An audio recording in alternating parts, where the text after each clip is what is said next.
and that's why there is so much consumption of the fuel and etc. Justify your nuclear program on this ground?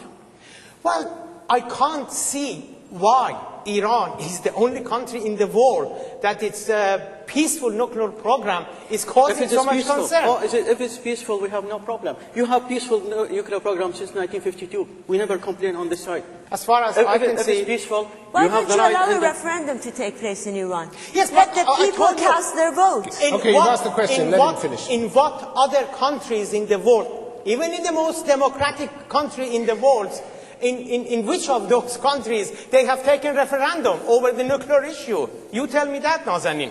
There's a lady in the second row here who has a question. We'll get her. Good evening. My question is for Mr. Alani. I'd like to ask, why are we badgering Iran about their nuclear capabilities when we know for a fact that Israel has far more advanced nuclear capabilities, and I don't think anyone can deny that these are used for weapons. And it was by your own admission that you said that Iran has an ambition.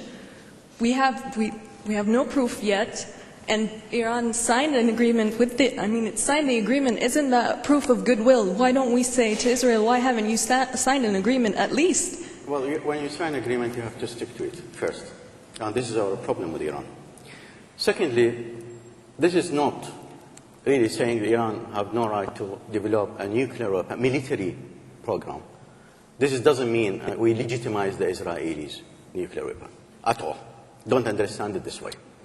We have one bully in the region, nuclear. We don't need another one. Secondly, this is not licensed.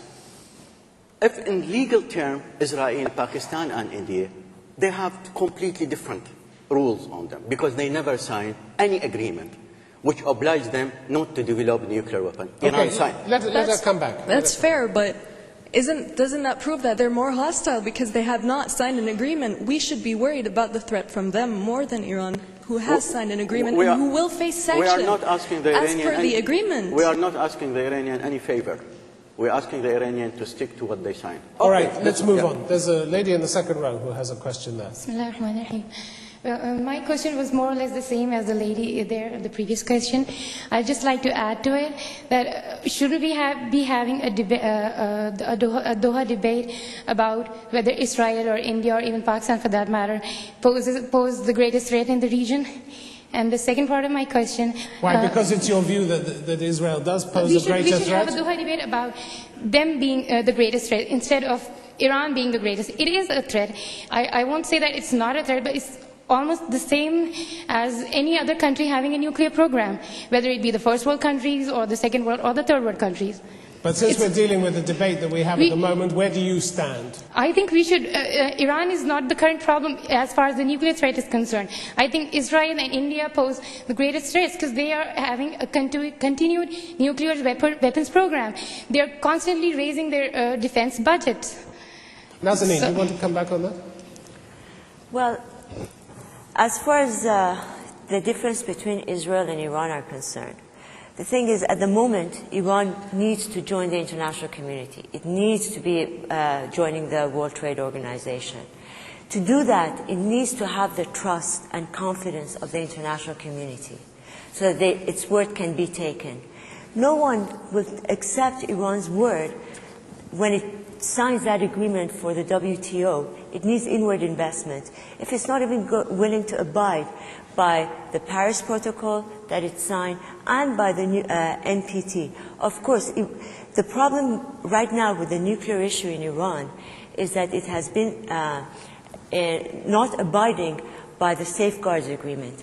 That is why it's at the UN Security Council. Let her come back. You're not entirely happy with that, are you? How should I put it? Like if the IAEA are satisfied to a certain level, and we can't just corner a country just because of uncertainties and doubts. As Mr. Axworthy very correctly said, that if we corner a country, a government, aggression would lead to aggression. Well, you see, we have already seen the results of the Iraq invasion. It hasn't been cornered. You see, as a sovereign nation, as a sovereign nation, it agreed to suspend all nuclear enrichment, uranium enrichment program. And then, time after time, the international community, the IAEA board, they asked for it to suspend its activities. At the end of February 4th, there was another chance given to it. But it hasn't taken the chance. Now, I don't know, why is it playing such havoc with people's lives in Iran? I answer you, Nazanin. Why? Why is it playing? Because under the NPT and under no other rules and regulation, Iran and no other member of NPT is not obliged to hold its nuclear enrichment program. Iran actually halted its enrichment program for more than 2 years as a confidence-building measure.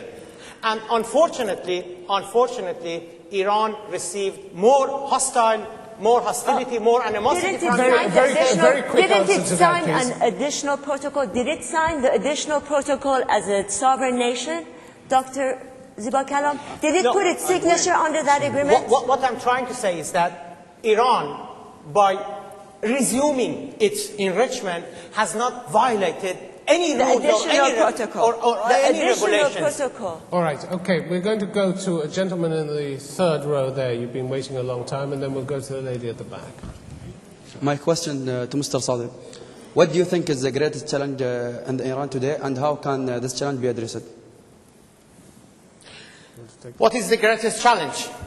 I think the greatest challenge, as far as Iran is concerned, is the hostility of the Bush administration against the Islamic regime, because it might push the Islamic regime into a corner that Iran leaves NPT altogether, and if there is sanction against Iran at the behest of the United States, then the whole region would suffer, because... Hostility, the biggest problem? What about the poverty, the mounting poverty in Iran? 25 social ills, violent crimes, drug addiction, abused children, runaway girls, dysfunctional families, increasing divorce rates. Okay, of course, can we let him finish now, please? Suicides, Thank white you. slave Thank you. traders. Thank you very much. Thank you. You made your point. Now let him make his. First of all, I'm not saying that Iran is not without problems. No one can say that. Iran has lots of problems. But Nazanin, which country in the world doesn't have those problems? But the priority of the government is not in Iran. Which country in the world doesn't have those problems? You talk about democracy. You tell me, apart from Turkey and apart from the State of Israel, you mention any other Middle Eastern country that during the past 2 decades have had as many elections as Iranians have been having. Okay, we're going to move on now. There's a lady at the back.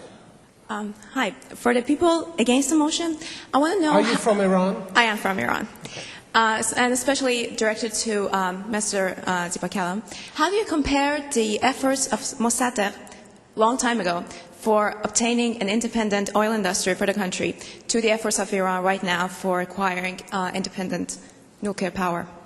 Yes, there are a number of Iranians, including many Iranian leaders, who are actually arguing on the same historical parallel.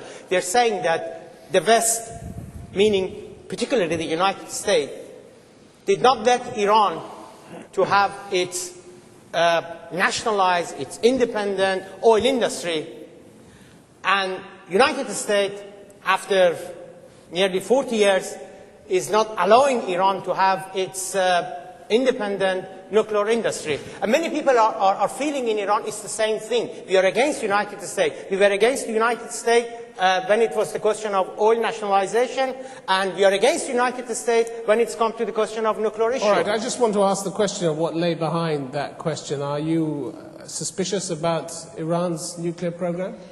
Actually... As an Iranian? There are definitely possibilities, but... Is that a yes? I can't give you an answer. But Mossadegh as well, he faced a lot of oppositions.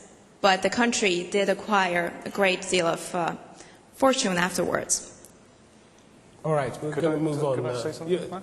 Michael Axworthy, you want to add something? I think that brings out a very interesting point, which is, I mean, it strikes me very strongly that the Iranian government doesn't seem to be, what should I say, it doesn't seem to be following its policy, adapting its policy on the hoof with this.